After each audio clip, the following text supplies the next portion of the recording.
I just want to test, of course, Colonel Garma. Anyway, Miss Garma, your letter will be tackled on the latter part, no, in this committee hearing. Thank you, Your And Honor. thank you for once again stating that what you have said during the previous hearing, tinindigan mo po yung statement mo. Now, ma'am, during the previous hearing, I asked you about such meeting. That was June 28, 2015, 2016. That was 3 days before the former President Duterte assumed his office. And during the previous hearing, inamin na po ni Colonel Leonardo, but not telling what really happens. Well, in fact, he was evading during the time to tell where the place happens. Now, he stated, not you, but him stated that there's a meeting or gathering in the DPWH building in Davao. And in my data, at alam na po namin kung sino-sino yung nandun. Now, do you confirm, ma'am, that there is a meeting? For ito, specific, class 96 ang 97. Mr. Chair, it's In the second floor, ah? yes, Mr. Chair, it's a courtesy call somewhat. Yeah, it's Or like did you talk something about that war on drugs? Sabihin na natin, Davao template. halo-halo kasi yung pinag-usapan Hindi, namin, tatanungin lang Mr. kita. Chair. That Did is- you discuss about Davao template? O, nandito si Patay. Grijaldo, nandito kayo. O, now, let me ask you once again. Is there a meeting and it was discussed about Davao template? May I be Yes, allowed to please. ask? Kasi po, ang understanding ko kasi pag discussion, there's an in-depth na pag-uusap. Pero may napag-usapan po, but it's not in-depth. It's just passing, Mr. Chair. What I'm saying is, ma'am, diretso lang po. Nag-usap ba kayo tungkol doon sa Davao template? Yes or no? Napag-usapan din po. Mr. Napag-usapan. Colonel Leonardo, napag-usapan niyo ba doon sa 96 yung Davao template?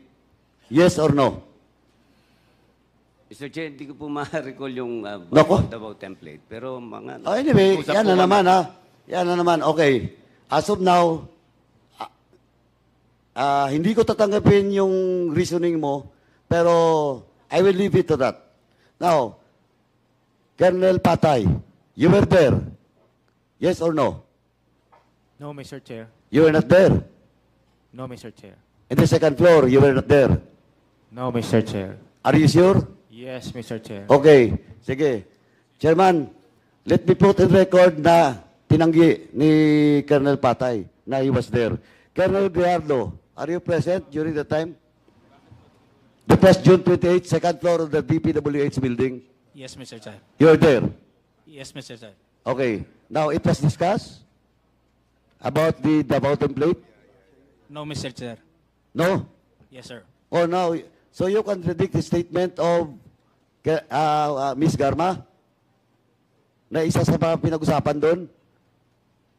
Colonel Gardo, you're under oath. Yes, yes, Baka Mr. maaga Chair. ka. I could not confirm the statement of... So, no. None. yes, Mr. Chair. Wala. Wala. O anong ginawa nyo lang doon sa loob ng kwarto?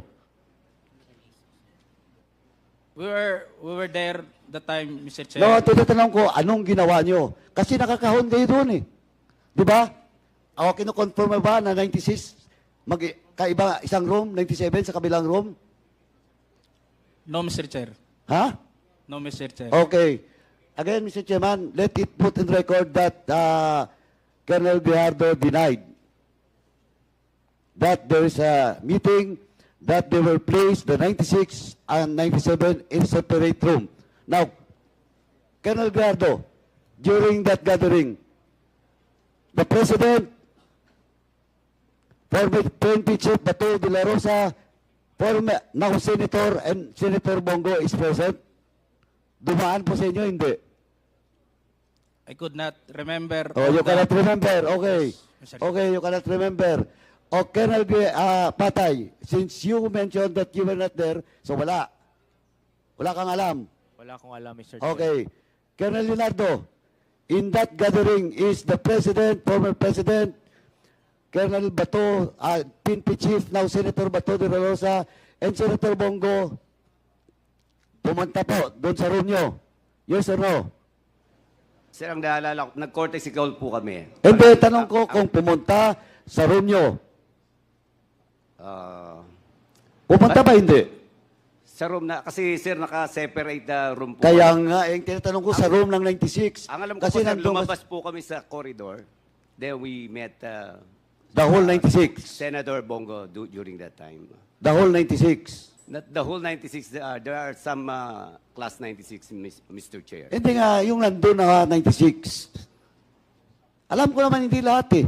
Yes po. Oh, yes. Nag-meet po kami doon sa corridor po. O, pero nandun kayo sa isang room. Lumabas po kami doon sa room na parang waiting area. O, Waiting- cubicle.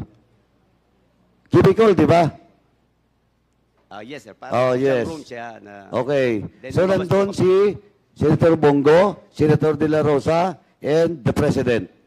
Tama? Hindi ko po ma-recall kung nandun si Eh, Senator Bongo. may in-introduce ka Bongo pa de nga la Rosa. isa eh.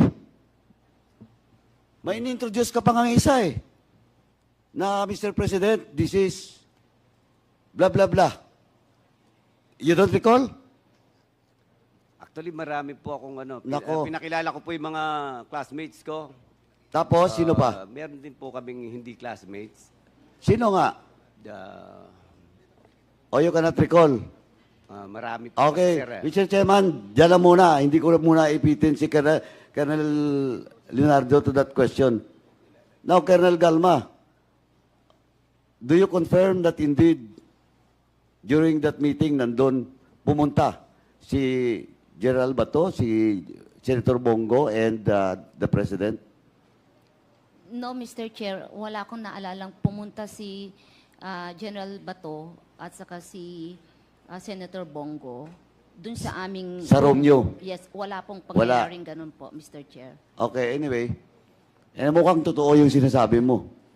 No? But sa 96, nandun. But anyway, hindi pa naman tayo tapos dyan, Colonel Leonardo. But in the next hearing, Mr. Chairman, we will invite all those named listed during that allegedly in your account courtesy call. Kasi po, nakuha na po natin ng committee to lahat ng mga assignments. Yung mga nandun, di ba, pinakuha ko ng nakaraan since 2016 onward. O, kaya nga nandito si Patay, nandito si Colonel Grijaldo. Ang next siguro, let us see sa next hearing. No? Anyway, Mr. Chairman, for now, dyan na muna ako. At least si Colonel Garma has already stated all those accounts with regards to the Picol killings and the meeting or sabi nga nila, courtesy call that happens 3 days before. And after 3 days, on more than a month, from July, then August 11, 12, 13, and it was on record that in the 3 jail or correctional, doon po sa The Picol, doon sa Leyte, and doon sa Parañaque, nangyari lahat yung mga pagpapatay. And that includes yung grenade throwing doon sa Parañaque. In that 3 fateful day, magkasunod po. And marami na po nangyari. Well, in fact, dito ngayon, hawak din namin yung records of all the killings that happens doon po sa Bureau of Jail and Management and Penology naman with regards to in relation to the drug killings. So by now, Mr. Chairman, that's all for now. Mr. Chair, Okay, thank you, Congressman Paduano. Yes, Congressman Ako, may I just ask some questions for clarification? please proceed. Thank you, Mr. Chair. Madam Garma, you confirmed that in June 28, of 2016, nag-meeting kayo ng mga klase mo in Davao City sa DPWH office, second floor. You confirm that? Yes, Mr. Chair, we met there, sir. Yes. And would you confirm na ikaw ang tumawag po ng meeting na yun doon ng mga klase mo? I cannot recall, Mr. Chair, kasi may ibang classmate ako na napadaan din doon. And then, gusto nila magpa-picture. So, sabi ko, pwede naman siguro, Mr. Magpa-picture. Chair. Kanino? Sa presidente po, Mr. Chair. Okay. But you confirm, in the line of interpellation of the Honorable Paduano, na nagkaroon kayo ng meeting doon po sa Davao on June 28. Tama po? We met, Mr. Chair. Yes. Inamin mo nga nung last na hearing eh. Yes po. The minutes of the last hearing would bear that out. Tinanong din ni Honorable Paduano kung ang pinag-usapan ninyo ay tungkol po doon sa Davao template. Napag-usapan po kasi halo-halo na po yung Okay. pinag-uusapan po namin, Mr. Thank Chair. you po. So that is how much or what you can admit as of now. Yan na po yung maalala Okay, ko rin thank po. you. Commissioner Leonardo, in the last or in that hearing, inamin mo rin na nagkita-kita kayo. Hindi mo inamin na nag-meeting kayong mga classmate in the last hearing. Ang inamin mo po ay nagkita-kita ka po kayo doon sa Davao. Tama? Yes, Mr. Chair. Yes. And kung nagkita-kita kayo, bakit po kayo nandun sa isang kwarto doon sa DPWH building? Separate ang members ng Class 96 of PNPA at separate yung Class 97 ng PNPA. Mr. Chair, doon po kami nilagay while waiting po kasi magko-courtesy call po kami, magpapapicture po kay PRRD, Mr. Chair. And according to your answers to the Honorable Paduano, wala pa kayong diniscuss na Davao template. Would that be correct? Wala po kaming marami Yes po or kaming no? diniscuss. Yes or no? Ang Wala- tanong ko po ay answer Wala ko po akong ba yes ma-recall or no? na diniscuss namin na Sabihin mo Davao lang kung template. hindi nyo diniscuss o hindi. Hindi po, Mr. Dahil ang Chair. paniningil sa banda-banda roon. Opo, Mr. Chair. Yes. Now, Colonel Patay, what class are you sa PNPA? 97, Mr. Chair. 97. Yung kaklase mo si Madam Garma, tama? Yes, Mr. Chair. And she admitted na nag-meeting ang mga class 97 doon on June 28, 2016. Narinig mo naman siguro. Yes, Mr. Chair. And do you deny that you were not there? Wala po ako doon, Mr. Wala. Chair. Now, Madam Garma, is that true? Yes, Mr. Chair. Wala si Colonel Patay doon. Pagkakaalala ko, wala po siya, Mr. Chair. Okay. Thank you. Now, Colonel Grijaldo, what class are you sa PNPA? Yes, sir. I'm class 97, sir. And you also deny that you were there sa meeting o sa meeting na inamin ni Colonel Garma? Mr. Chair, I was there in the place. You were there. Yes, sir. And you deny na nadidiscuss ninyo yung Davao template. Yes, sir. So you are trying to tell this committee na either of you, ikaw at saka si Madam Garma, ang nagsisinungaling. Kasi hindi pwedeng nagsisinungaling pa yung parehas eh, di ba? I could not confirm that, Mr. Hindi Chair. nga. Ikaw naman, iho. Matalino ka naman siguro. Kaya hindi ka aabot sa rangko na yan kung hindi ka matalino, iho. Eh. Simpleng-simple lang yung tanong ko. Ang sabi ni Madam Garma, nag-meet kayo, diniscuss nyo yung template. Ikaw, inamin mo na nandun ka, nakipag-meeting ka, pero ang dinideny mo, diniscuss nyo yung Davao template. Tama? Mr. Chair, I could not confirm the Hindi ko naman pinakukunan sa iyo eh.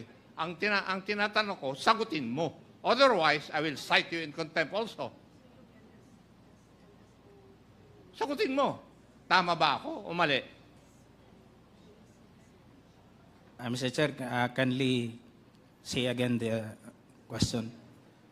Pinapagod mo pa ako eh.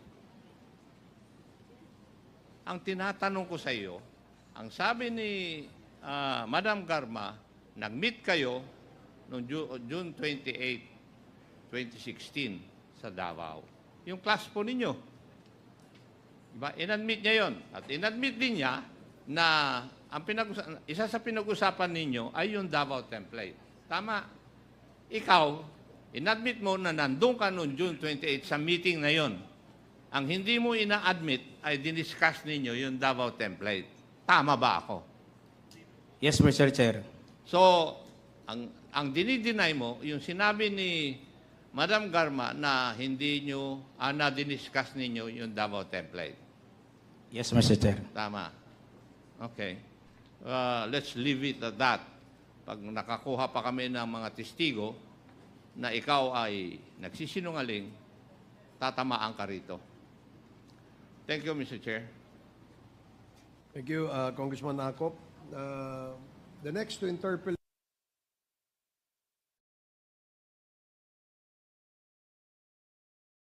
GM Garma, kasama niyo pa yung anak niyo dyan sa loob? Nakakasama niyo pa buwan? Yes, Mr. Chair, salamat po. Okay, so okay naman yung kanyang kapansanan. Ano ba siya? Medyo ano siya ngayon? May diagnosed with dyslexia, ADHD, and may bipolar with Okay. depression po, Mr. Chair. So yun yung mga karamdaman na na-diagnose sa kanya? Yes, Mr. Chair. Okay. During the time that you were the GM of PCSO, do you remember that you have appointed several members of your family?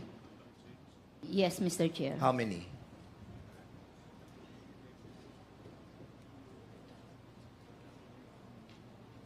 Seven, 8, 9, or 10? Mr. Chair, referring to the appointment po na hired sa PCSO and paid by PCSO.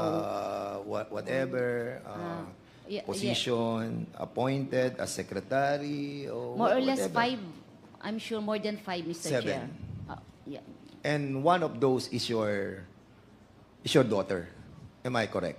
You appointed her as confidential agent. Yes or no? Yes, Mr. Chair.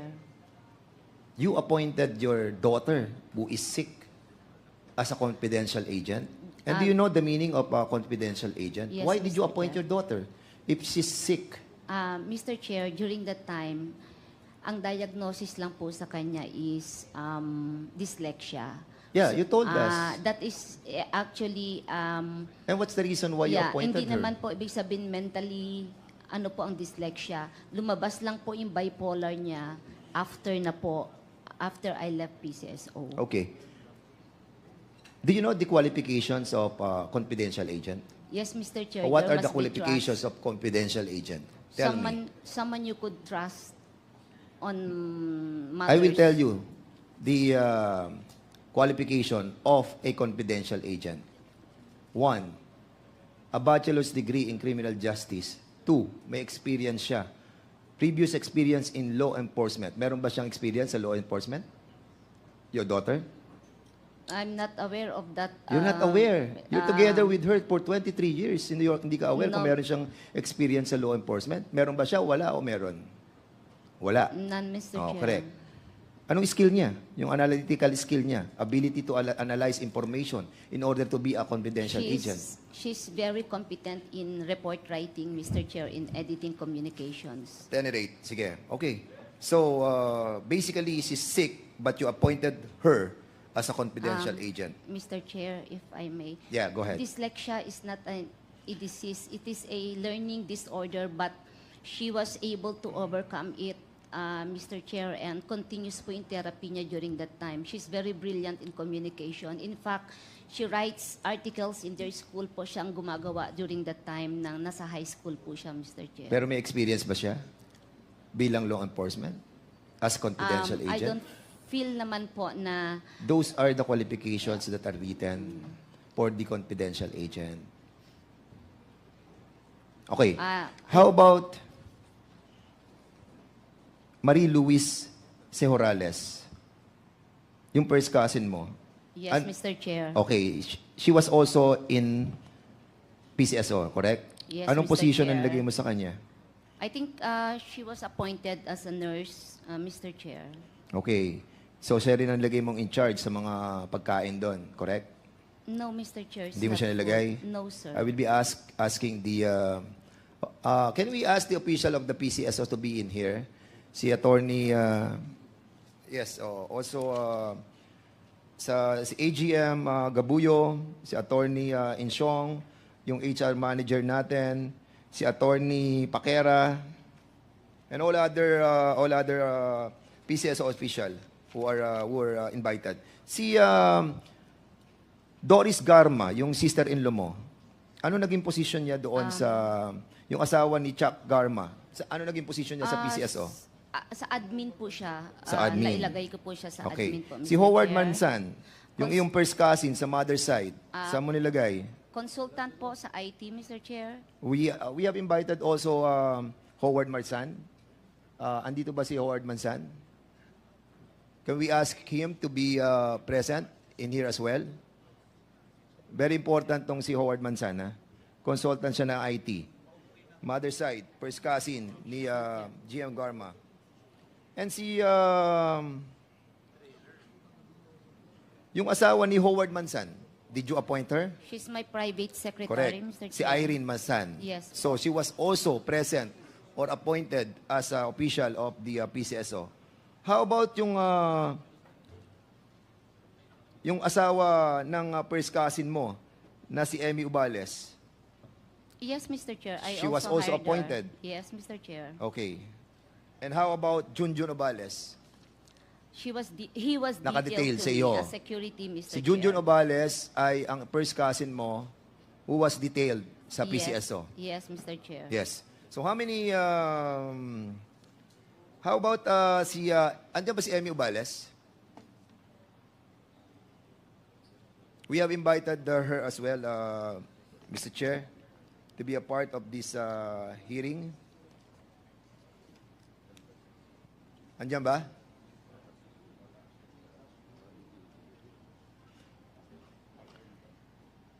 GM Garma, don't you think it's quite unethical for a general manager to put all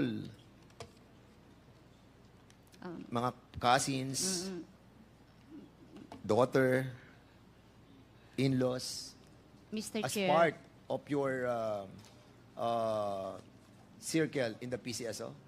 Mr. Chair, the positions that were given to them, ang requirement lang po is trust and confidence, Mr. Chair. Just like Okay. anybody in appointed, Mr. Chair. How about si Igel? Did you appoint him as Igel? legal researcher? Awakay? Argel. Siya namamahala There ng... was we posted the vacancy, Mr. Chair. I think she applied and she was qualified as a researcher, Mr. Chair. She was hired. Okay, After HR. Gusto ko lang malaman sa HR. Si Cynthia Kiboloy Regudo. Ma'am. Can you kindly sit here?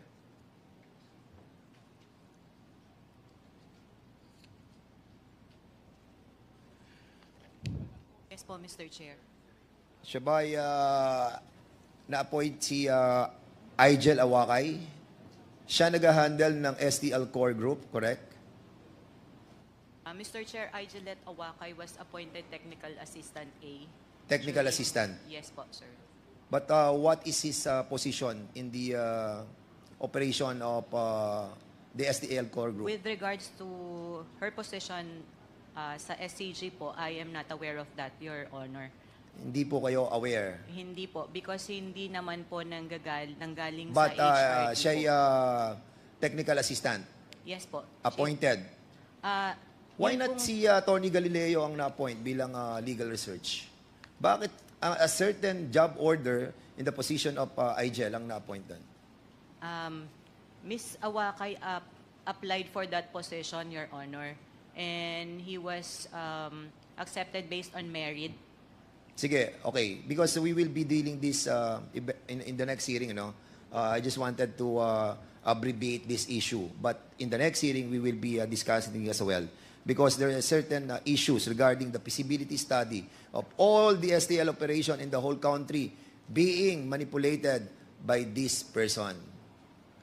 Iisa ang template nyo. Submit all the templates of all the submission of the STL operation in the whole country.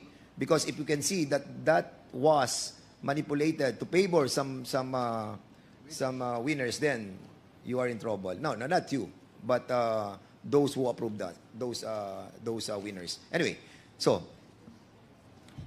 ma'am, si Attorney Paquera, andyan si Attorney Paquera? Good morning, Mr. Chair. Present.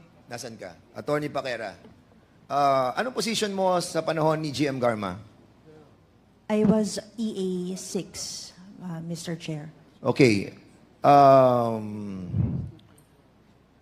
Ikaw si COS.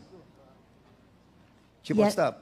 Yes, Mr. Chair, but based on the organizational structure of the office, tatlo po yung EA6. Tatlong EA6. Yes, in the office of the General But Manager. during the time that you were in that office, ikaw yung pinaka Chief of Staff. Am I correct? Yes, Mr. Chair. So lahat ng mga communication are being translated to you, correct? All from the receiving section, Mr. Chair, yung communications po, sinasala po yan. Tapos the rest that are not under a specific person, sa akin po napupunta lahat. And during that time na nawala ka, ang pumalit sa iyo si Lot Griar. I have no personal knowledge on that, Mr. Chair. Kung After I siya left, pinalit. Yes. I don't have any personal No. knowledge. Lot Griar was detailed doon sa PCSO. But nakikita mo siyang kasama doon sa loob ng opisina. Yes, Mr. Chair. Si Lot Griar, andito siya. So, during all your time that you were assigned as COS of the PCSO, Lot Griar was always there. Yes, Mr. Chair. I believe, Mr. Chair, nauna sila sa akin. Yes. Because I came in sometime in August already. Oh, sige, Lot Griar, ba't ka nandun sa loob? Anong ginagawa mo sa loob ng opisina? Anong item mo? Anong item mo sa PCSO at ba't nandun ka sa loob ng opisina ng GM? Magandang umaga, Your Honor. DS po ako kay Ma'am Garma, Your Honor. Correct. Naka-duty detail po ako sa kanya. So, hanggang sa loob ng kaloob-looban ng opisina na kung saan nagtatrabaho si GM together with the COS, you're still there inside? Nasa dulo po ako, Your Honor. Hindi, sinasabi nga ni nandun ka sa loob eh. Opo, nandun sa loob, pero yung cubicle ko po, Your Honor, sa pinakadulo. So, in other words, hindi ka nawawala sa tabi ni GM Garma. You're always there. Sa tabi niya, hindi kami makapasok sa Are office. you assigned outside or inside the perimeter of the PCSO? Outside ng office ni Ma'am Garma, Your Honor. Okay, sige. I will show you something, Lot, ikaw rin ang nangungontrata ng mga food packs doon? Ha? Hindi po, Your Honor. O, sige ha. Opo. Be careful on what you're saying. Baka mamaya may mapapakita ako sa iyo. Ma'am Garma, nung nakaraang hearing, we were discussing about the hilltop property. Di ba? May pinakita ako sa yung hilltop property. And you manifested in this hearing that wala kang bahay doon sa hilltop. Do you remember on November 26 to November 27, 2021, nagkaroon kayo ng team building ng mga female department managers ng PCSO doon sa Hilltop Mansion. Yes or no? Mr. Chair, it's not... Yes or no? Yes, Mr. Yes or Chair, no? there Nagkaroon is a kayo ng team building? Yes, Mr. Chair. Okay. Oh, sabi mo wala kang bahay doon sa So, kaninong bahay yung pinuntahan nyo at nag-team building kayo sa Hilltop Mansion? If I can explain, Yes, Mr. go Chair, ahead. it's not my property, Mr. Chair. Kaninong property yun? But Kaninong property? the Kaninong property? I develop it, Mr. Chair. You develop it. Why did you develop it? Para kanino? During that time, Mr. Chair, Kanino? Para kanino mo dinevelop yung bahay na yon? nung una po, detachment po kasi yun, Mr. Detachment ng ano? Ng mobile force po when I was Mobile the city force director. When I was the city director of Cebu. And what is your connection with the mobile force kung bakit kailangan mo i-develop yung bahay na yon? It's a mansion. Meron siyang mga glass. It's Ha? not a mansion, Mr. It's Chair. There used to be a structure, Okay. Mr. Chair, which I just improve it para po mapakinabangan po, Mr. Chair. Okay. So, Excuse me, Yes, sir. Congressman Dan Fernandez. I think you were asking questions to both Lot and Attorney Paquera. Have you taken your oath? Not yet, Mr. Chair. So please, Comsec, administer the oath of Attorney Paquera. How about si Miss Lotlot? Lotlot and... Miss Lotlot, nakapag-oath na ba kayo? Yes, Your Honor, kanina Okay, so po. please administer the oath of Attorney Paquera, Comsec. Ms. Marsan, have you taken your oath? Miss Regudo po ako, sir. Have you taken your Not oath? yet, sir. Please stand. Those who And have not Attorney taken their oath, please stand up. Yes. Okay, And please proceed. raise your right hand, attorney. Do you solemnly swear to tell the truth, the whole truth, and nothing but the truth in this public inquiry? And do you affirm your statements you gave a little while ago? So help you God. Thank you.